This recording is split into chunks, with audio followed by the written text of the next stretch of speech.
നിങ്ങളുടെ favourite shows ഇനി ഒരിക്കലും മിസ്സാവില്ല. ഇപ്പോൾ C5 കാണും നിങ്ങളുടെ ഫേവറേറ്റ് ഷോസ് തികച്ചും സൗജന്യമായി. ആവശ്യമില്ലാതെ രാഖിയുടെ കാര്യത്തിൽ ഇടപെടാതെ ഒഴിഞ്ഞു മാറി നടക്കാൻ പറഞ്ഞേക്ക് പുന്നാര മോനോട്. പിന്നെ അവന്റെ ഭാര്യ വന്ദന, അവളും ഇന്നെന്നെ നോവിച്ചു. അതിനുള്ള ശിക്ഷ ഞാൻ അവൾക്ക് കൊടുത്തോളാം. സാറ് ചെറുതായിട്ടൊന്ന് കണ്ണടച്ചാ മതി. ചെറുതായിട്ട് എന്തിനാ, വലുതായിട്ട് തന്നെ അടച്ചു കളയാം പോരെ. മതി. ഇവളെ എനിക്ക് പറക്കാതെ പോയ എന്റെ മോള.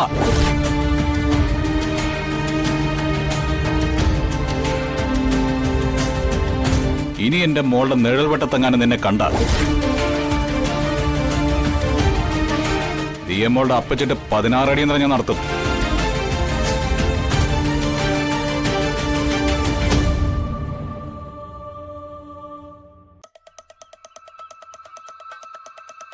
ഇപ്പൊ നീ ജയിച്ചോ? നിനക്ക് ഞാൻ കരുതി വെച്ചിട്ടുണ്ട്, കാത്തിരുന്നോ.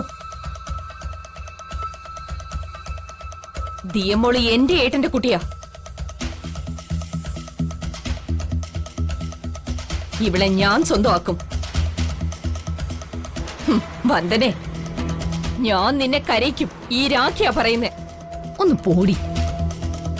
മാമ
വന്ദനമ്മ ഇപ്പൊ വന്നില്ലായിരുന്നെങ്കി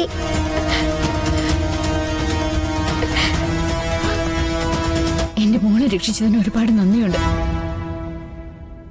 ഇപ്പോഴും ഞാനും നീന്നൊക്കെ ഉണ്ടോ വന്ദനെ? നമ്മളൊന്നല്ലേ? ദിയ എന്റെയും കൂടി മോളല്ലേ? മോള് പേടിച്ചു പോയോ? മോളെങ്ങനെയാ അവരെ വിട്ട് ചോടിയത്?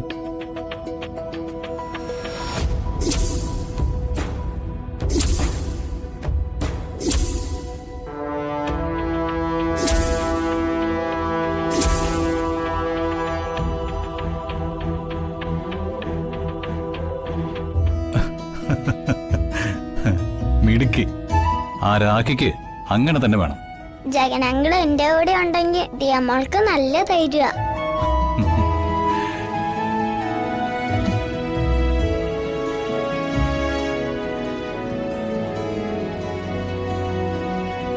അതിനെന്താ, ഞാൻ ഇപ്പോഴും കൂടെ ഉണ്ടല്ലോ. മോളുടെയും വന്ദനയുടെയും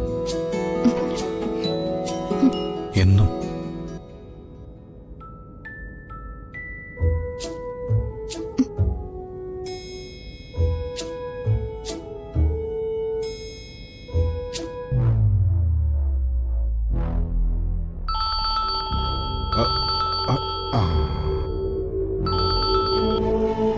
പറ രാഖി. അറിഞ്ഞില്ലേ, എല്ലാം സാറിന്റെ മകൻ ഇറങ്ങി കൊളമാക്കി. ജാതകദോഷമുള്ള ഒരു ദരിദ്രവാസി പെണ്ണിനെ മാത്രം പോരാ കുറുപ്പ് സാറിന്റെ മോന്. എന്താ പറ്റിയെന്നൊന്ന് പറയ്.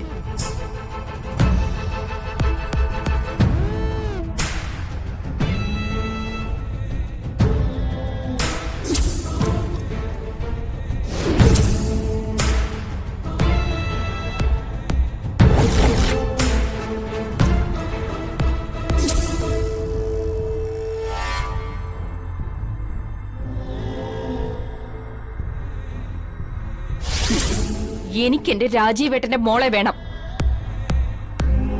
അതെന്റെ അവകാശമാണ്. അതിനിടയിൽ തടസ്സമായി നിൽക്കുന്ന ജഗൻ എന്ന കാളക്കൂറ്റനെ കുറുപ്പ് സാറും മൂക്ക് ഏറിടണം. അല്ലെങ്കിൽ എന്റെ ആൾക്കാരുടെ കുന്തമുന അവന്റെ നെഞ്ചിൽ കയറും. അത് ഏത് തൊഴുത്തിലെ കാളയാണെന്ന് ഞാൻ നോക്കിയെന്ന് വരില്ല. അത് അവനെ ഞാൻ നോക്കിക്കോളാം. ഇപ്പോ അവൻ കുറുപ്പിന്റെ മോൻ ജഗനല്ല, അച്ചിക്കൊന്നൻ ജഗനാ. അവന്റെ ജീവിതത്തിൽ നിന്ന് ആ കുഞ്ഞിനെങ്കിലും ഒഴിവാക്കി വിടാൻ ഞാൻ നിന്റെ കൂടെ നിൽക്കാം. പോരെ? തൽക്കാലം അത് മതി. ആ കുറുപ്പ് സാറേ, ഇന്നവൻ തലനാരിഴയ്ക്കാ രക്ഷപ്പെട്ടത്. എന്നോടൊപ്പം വന്നത് തിരുമല ഷാജി അണ്ണന്റെ ആൾക്കാരാ. സാറിന്റെ മകൻ ജഗൻ അവരെ പൊതിരെ തല്ലി.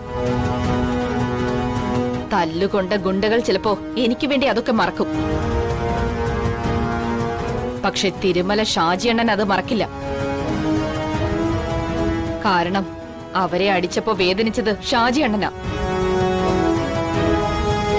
അതുകൊണ്ട് ആവശ്യമില്ലാതെ രാഖിയുടെ കാര്യത്തിൽ ഇടപെടാതെ ഒഴിഞ്ഞു മാറി നടക്കാൻ പറഞ്ഞേക്ക് പുന്നാര മോനോട്. പിന്നെ അവന്റെ ഭാര്യ വന്ദന, അവളും ഇന്നെന്നെ നോവിച്ചു. അതിനുള്ള ശിക്ഷ ഞാൻ അവൾക്ക് കൊടുത്തോളാം. സാറ് ചെറുതായിട്ടൊന്ന് കണ്ണടച്ചാ മതി. ചെറുതായിട്ടെന്തിനാ, വലുതായിട്ട് തന്നെ അടച്ചു കളയാം. പോരെ? മതി, എനിക്ക് അതറിഞ്ഞാ മതി. ആ ശരി സാറേ, ഞാൻ വിളിച്ചോളാം. ആ ആ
അച്ഛാ, ഇപ്പൊ അസ്വസ്ഥതകളൊക്കെ മാറിയോ?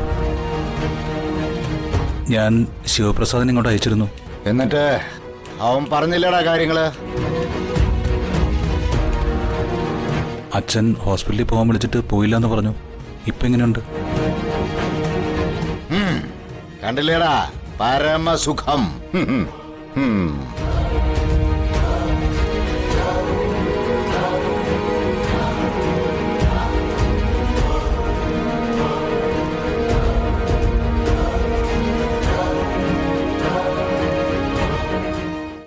ഡൗൺലോഡ് ചെയ്യൂ C5 ആപ്പ്. കാണൂ എല്ലാ എപ്പിസോഡുകളും സൗജന്യമായി.